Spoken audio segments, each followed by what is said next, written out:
দশম শ্রেণী যারা ছাত্রছাত্রী রয়েছে, তোমাদের বাংলার অভিষেক কবিতা থেকে একটি প্রশ্নের আমি উত্তর দেব। প্রশ্নটি তোমরা শুনতে থাকো। প্রশ্নটি হলো, অভিষেক করিলা কুমারে কাকে অভিষেক করা হয়েছিল এবং কেন করা হয়েছিল?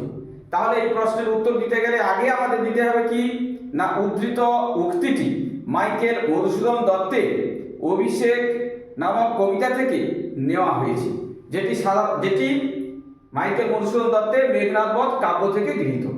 তারপরে কি লিখবো না, এই প্রশ্নের উত্তর দেব কি, অভিষেক করিলা কুমার। এখানে কুমারটিকে না, কুমার হলো কে, ইন্দ্রজিৎ।